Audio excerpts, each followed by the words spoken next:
In this episode of the Stop Doing Stupid Stuff podcast, hosts Tim Keefe and Andreas Wieman dig into a timely article from HR Zone. Why Your RTO Strategy Needs Purposeful In-Person Experience, Not Mandates. Written by Mark Griffith, founder and CEO of Fourth Wall. The conversation picks up a thread Tim and Andreas have been pulling on for 3 years, and their conclusion is the same as it's always been. If you're going to bring people back to the office, you better have a real reason. The episode challenges the assumption that proximity equals productivity. During the pandemic, companies discovered remote work actually worked, and the data backed it up. But post-pandemic, RTO mandates came roaring back, often driven by real estate investments, optics, or nostalgia rather than evidence. Tim and Andreas walk through what purposeful in-person time actually looks like, deepening employee connection to the organizational mission, creating cross-departmental recognition moments, bringing staff face-to-face with real customers, and aligning teams around brand. These aren't soft ideas, they're specific outcome-driven reasons to gather people in a room, and they're very different from a badge swipe attendance policy. The main takeaway? A return-to-office strategy without a defensible rationale isn't a strategy, it's a risk. Employees who feel forced back without a clear reason won't give discretionary effort. But employees who understand why they're there feel recognized and are connected to a mission. That's where the real productivity gains live. Give people a reason, and they'll give you results. Hey, everybody. Welcome to another Stop Doing Stupid Stuff podcast. I am Andreas Wieman. I'm sure you can tell from my silky tone voice here. And I've got some other guy that tags along with me every once in a while. Tim Keefe, he's also here. Tim, sir, what are we going to talk about today? I'm trying to decide if I'm insulted or not, but no, it's just accurate. Yeah, so cool article in the HR Zone, Human Resources Zone, published on March 12th, written by Mark Griffith, entitled Why Your RTO Strategy Needs Purposeful In-Person Experience, Not Mandates. And the reason I thought this was interesting was it resonates with a conversation you and I have been having for 3 years now. As we've seen RTO go from, everybody's working remotely because they had to do it during the pandemic. And by the way, a lot of companies, when it came down to the data, found, guess what? People were just as effective virtually as they were when they are in office. Oh, okay.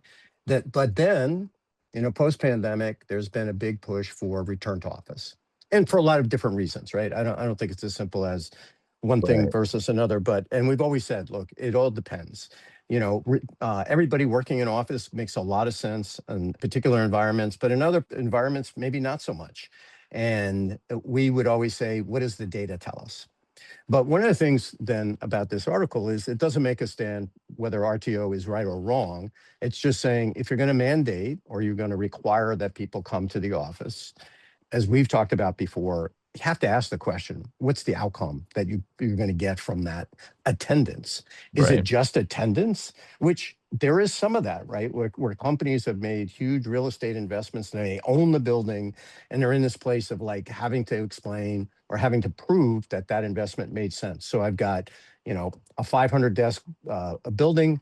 Where are the people that are filling it up? Oh, they're all working remotely. Then why do we still have the building, right? So easy fix, simple fix, all right? With 100% precision. We just track badge swipes in and out. Yeah. That's it. We do that. Hey, everything gets back to normal. We're highly profitable. Investors flock back to our stock. It's sunshine and rainbows. Badge swipes. Yeah, it worked very well. Not. But even more so, I think the purpose of this article was like, okay, you're going to require people come to the office. Let's create value-based opportunities for that, where the outcome is to enable your staff, your employees, your volunteers, whatever, to do what you expect them to do better, whether that's selling, servicing, developing new products, or supporting the organization in general, right? Like those administrative jobs that, like finance, super critical job, right? We got to invoice customers and we got to collect money from those customers. Otherwise, we have no business. We've got to develop and support products. We've got to sell and grow our market. Those are the things that the business needs as outcomes. When I say business, I'm going to use the organization generic terms. So what Mark proposed, and I think it was made a lot of sense, is like, okay, if you're going to do this, what is it you want? People just don't, hey, come in and have coffee, and suddenly we're standing around and we're doing business development because we're standing in a circle. That may Right. happen. I think more often than not, that people are going to use those interactions to do what people do. They're going to sit around and talk about the stuff that they're thinking about, and may not have nothing to do. You may be paying them to spend 8 hours in the office for their coffee badge, and they're going to talk about how great the Mets are playing. Well, that would be unusual anyway. But anyway, to your point. But so I thought he laid out a couple of thoughts, and I'd love to expand on that in a minute. Which is, what are types of activities, and I think he laid out a couple of things, like deepen employee connection to the purpose. Okay, so that's almost like an ISO certification question, which is like, what do we do as a business? And be able to walk up to any employee and say, how does what you do align with the organization's goals and objectives? And that's a really great question, right? You and I have been in these organizations where not always does everybody understand like what they do and how does that align. They may not even be aligned around the purpose, the quote mission of the organization, Yeah. other than I Or see it on the wall. Right. well, that right there is what I was going to say. Or they'll recite, something familiar that's like, look, it might be catchy and markety, right? Markety, I don't know if that's the real word, marketable, right? But they don't understand. They don't, the level of comprehension isn't really there for the adoption to occur to make those values it like literally in action and showing in the outcomes of the mission. I think that's a big difference of patting yourself on the back and awarding yourself a great place to work, whatever, and then saying, "Oh, we're this great place." No, then we look at your Yeah. attrition numbers, and it's like, is that I really what the standard bearer of a great place to be? Let me say, a great place to be award is for. I don't know. So, is there yeah. authenticity to understanding and comprehending what your true mission values are? I think that's the point you're getting at. Well, and so some of the other things are like you put out a great opportunity to recognize people. So Yeah. most organizations, I shouldn't say most, many organizations will do like an annual, at least on the sales side, like a sales kickoff. Pretty common in most organizations, and they use that as an opportunity to usually give awards for the previous year, best salesperson, whatever. But it's still important, to recognize and celebrate achievement. And you and I talk about that a lot in terms of a culture of gratitude. But how does that translate into reality? So I think there's, if you were to line up and say, why do I want people to come into the office and what could I do with that time that they're there? I think one is, the ability to kind of celebrate. What have we done right? And give people accolades. Positive reinforcement really resonates with people. And it doesn't have to be money. It could be, as we've seen so often, the intangibles are often the most valuable rewards to people. So there's that. Then there's the other one that, as I was reading the article, I thought, wow, how often do employees or team members really get to talk to the customers? I mean, like take for example, we're very fortunate, and we can talk about this because we have the agreement with them. But the patient experience team at Johns Hopkins is a client of ours. They've been amazing, right? The senior executive there, Kevin Shields, has been willing to go out and talk to other clients of ours about their success using BalanceWise IQ and our human experience operating system. Wow. And we're a virtual organization, so we don't necessarily, but Kevin's been on contacts calls with our entire team. But imagine that if I was working for example, AT&T, if I was having to go into the office, and those opportunities to sit down with and talk to our clients that are using our products and services successfully, but even listening to what things maybe they were challenged with. Oh, it's a great product, but it took us a lot longer to set up than we thought it was going to take, because why? Well, we didn't have the right people in a room, or we didn't ask the right questions, or we didn't have access to the right data. Oh, I really want to be thinking about that as I go out to sell to other new clients, how our products and services meet with them. And be sure you could record that, or you could write it up into a one-pager of values and rebuttals. But is that, if I've got to bring people together, imagine putting those people in a room, 20 or 30 of them, and with a client, and just having that conversation. What worked? What didn't work? Go to lunch together. Get that, because that's where you're going to get those insights and that, for me anyway, Right. Well, that are meaningful. it's not the same though as doing it virtually. I think that's kind of the point is It, what can you do? Like how can organizations, because the new world we live in, I would say it's not one or the other in most cases. Like you said at the opening, we're firm believers in there are some things that 100% should be in office. And but it's the function and the outcomes from those functions that I shouldn't say mandate, but require them to be in office because of the outputs. It's all objectively measured. It's not subjective. Let me say it like that. But there's a lot of companies, and like, look, part of some of the reason companies overhired and they want to be able to have voluntary attrition occur, so they're just going to mandate everybody come back to the office. But then, outside of those use cases, I think a lot of companies really are struggling and they're reverting to pre-pandemic business operating models that, well, things were better in those times and we were in office, so they come to the false equivocation of let's return to office. So I think in Mark's article, it's like have a reason for coming back in office. And if you want to convert to a hybrid environment, and this is where we've seen a lot of feedback from our clients that have done this, right? Where they've mandated return to office, and with balance-wise IQ, the employees are telling them things that they wouldn't otherwise have visibility into at the level and frequency that it's occurring because we're talking to every single employee, right? So what can you do to say, all right, let me sit back, and as long as we can assume all of our functions are, protected and meeting security standards, et cetera, let's assume that's a true statement, and we don't have to have people in office, but we want to be able to selectively have the right people in office for the right reasons. That's kind of at the core of what I think Mark's article is getting at, what you and I have been talking about. What event triggers the right people? And it may not just be like a whole group, like well, this particular department, everybody will be better if they just come into the office. There might be certain people out of that department, or there might be certain people out of that department and another department that needs to come back in office. But the point is, have legitimate rationale for why the people need to come back to the office, the time frame, the topics that are going to be discussed. That's the event driven. That way you're not just going to them with this bland message of saying, oh, well, we need to return to office to increase productivity. Right now, I would challenge quite literally any organization out there at the accuracy and how you're measuring productivity. I'll have that very public discussion if anybody's willing to own up and have that public discussion with me. So I think the first thing is how are you measuring productivity accurately in employee sentiment, or even if you look at the suite that we've developed with Human Experience Operating System, HXOS, we have Persona IQ.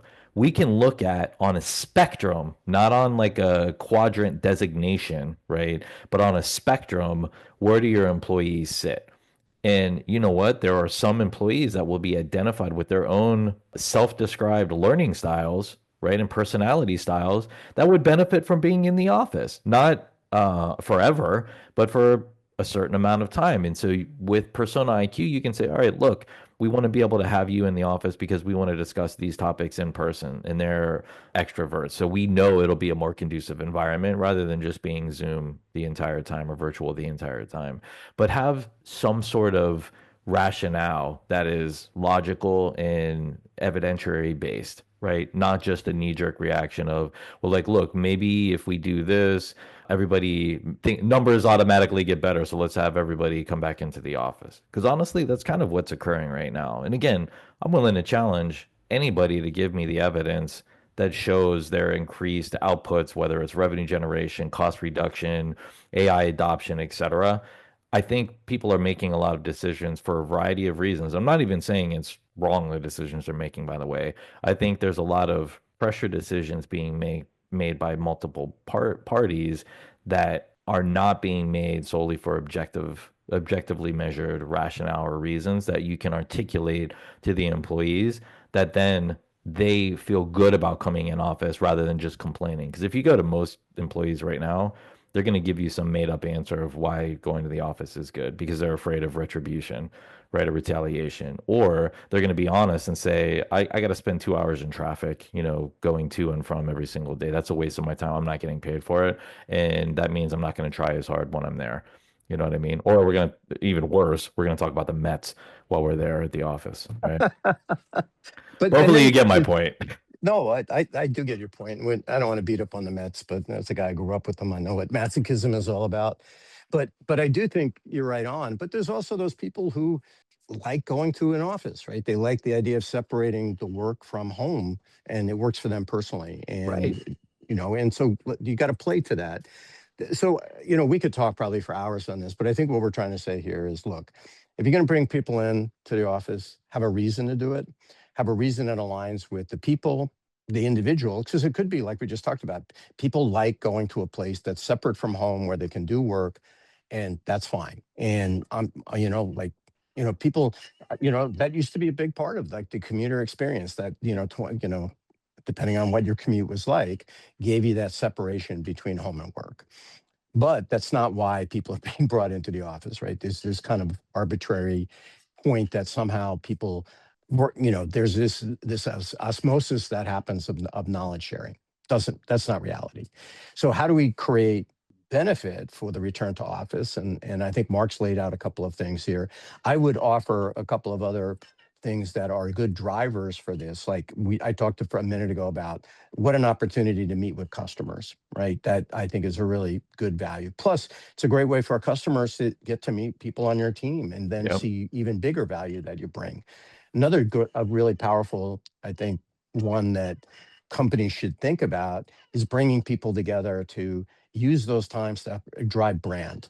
What is our brand? Not to develop that I look to the executive team to have a very clear mission and direction about it, but how do we share that message so that when people are talking about the brand, they're all aligned, right? That they're using the same terminology, that they're using the same examples, not to be like robots, but to say, this is why we do what we do. You and I have this conversation frequently, which is we're passionate about being a solutions company, not a technology company. We're passionate about how does delivering employee engagement result in better outcomes, whatever they may be, whether you're in a nonprofit, a government organization, whatever. If you take care of your staff, they'll take care of their customers, and that'll deliver better outcomes. We're passionate about that because we know that that's reality. But what does that translate to? And so we make it a point that we talk about it all the time. And I think organizations with deep, strong missions and that have good employee experience and good customer experience have that, right? They have a clear mission. People understand what they do and how does that align with the mission. And then they know how it's being measured and they know what success looks like. But that's not everybody. And I think these are, if you're going to bring everybody together, let's drive that, right? Like, how do you drive that? Yeah. And you may get feedback that people are like, hey, guys, there's going to be that person in the room. And sometimes they're just trying to stir up things. But there'll be other people who say, look, you say that, but that's not the reality, at least with my customers. And here's why. Oh, wait a minute. So maybe we Right. need to be thinking about, at the very least, gathering data from the people in our organization that are facing our customers and listening to them to say, hey, by the way, does our mission need to be adapted, or does our branding need to be modified, or does When our you make what- them, like, sorry, I'm going to interrupt for a second because I think you're on an important point here. I think that's really important, though. We're talking about people. So virtually, you can do, virtual kudos and all of that. And I'm not even saying don't do that. Like, continue to do that. In fact, we got to get better at doing that as well. But when you're talking about return to office, and you have this opportunity now, you have everybody physically in one space, and you want to do that recognition. And I won't even get into, because this is a separate podcast about positive reinforcement and the attributes of productivity and inventiveness and camaraderie that's created around that. That's a whole nother podcast into itself. But use this as an opportunity, as an event, to be able to do that from a cross departmental standpoint that will help cohesively bring everyone together and align more to the mission, is giving recognition from each of the departments publicly with everybody in one physical space at the same time. I think that's powerful, and that's what people need. Even if you have that one person, like, a lot of times decisions are made like, well, we don't want that one question to come up. Don't look at it like that. Cognitively process that as an opportunity to prove and validate your mission, because you can take an off question, you can take a criticism. Because if you look at from that employee's perspective, Even if in their mind, I'm going to ask this question because I'm going to try to stir up stuff, right? Stop doing stupid stuff podcast, stop doing stupid ass podcast. Stop doing the stupid stuff. But if you stir up, something, that employee, then guess what? If you're actually in a space with, like, let's say 10 plus people, let's say 40 plus people, and they ask that question, that takes a lot of nerve to be able to do that. There's positive attributes associated with that employee. You may not personally or subjectively like that a subordinate has quote unquote challenged you if you're an executive in front of everyone. All right, cool. If you have that outlook, okay. I look at it like, man, this person actually had, I don't want to say what I was thinking, had the nerve The stones. well, I was going to say something else. The nerve to actually ask this question in here. I look at that as, thank you, as I want to be challenged. I don't want to be surrounded by a bunch of yes men, right? But that gives me the opportunity. I process that cognitively of I have the opportunity to reinforce my foundational thinking of saying why this is it. This is the logic. Now, if I purposely brought people in because I know I'm on shaky ground with my logic, then yeah, I'm going to sweat, I'm going to stutter, I'm going to deflect, etc. That's kind of what Mark's getting at the core is don't do that. Don't bring people back to the office if you don't have a defensible position or reason or logic. Like be able to practice and have a culture where people can come in and freely ask a question like that. Because if you do this and no one asks questions like that, I'm sorry, but you have a higher probability of having a fake culture where no one's going to question anything and stuff is just going to happen the way that it's going to happen without getting the feedback from the employees. And again, if you're measuring it surgically, it's showing up already in your productivity numbers and your employee turnover, your employee focus, Yeah. contributions, et cetera, et cetera. Well, and the good news is we've never actually seen executives that were afraid to get feedback from their employees. No, not at all. Not at all. Like For disabling those, everyone's mics listening, that and was pure sarcasm. Yeah, and fully unadulterated sarcasm. Anyway, But no, so I think it was. I was just gonna say, I think it was a good article by Mark. Mark, by the way, is the founder and CEO of Fourth Wall. We'll link to the article that's in there. But I think it's. I'm gonna say I think it's kind of brave of him to bring up a subject like this because, like, look, this isn't a popular subject. No one wants to question why large organizations, literally all over the world, are just mandating return to office. And so I think it's inevitable. It's going to happen. Like if you go back I don't know, Tim, what, maybe 2, 3 years at this point, we've been talking about return to office mandates, right? And doing it for the right reasons.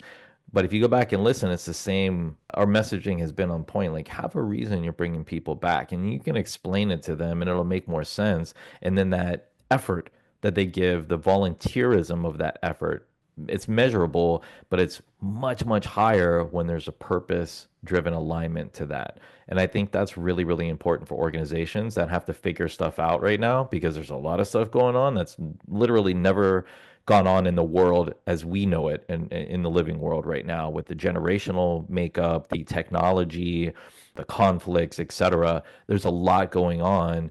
And I don't think everybody is equipped. They may think, oh, I was successful, 10 years ago, so I can deal with it.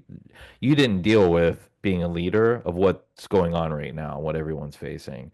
So be open, talk to your people, and have basic logic and reason and defensible logic for why you're making a decision. The organizations that adopt that, I think, are going to be much better prepared for issue resolution, issue identification, and solution creation and resolution in a much, much quicker fashion. well, Anyways, and longest well, outline of that article. My bad, Tim. no, it's a good close though. And so, just in that, I want to thank Mark for an interesting and inspiring article. I'd love to know more. Maybe we should get Mark on one of our podcasts. Probably be an interesting discussion. Um, and like to thank everybody for taking the time to join us. And as we always say, stop doing stupid stuff. Please, seriously, stop doing it, please. Thanks, everybody. Thanks, All right, take Tim. care.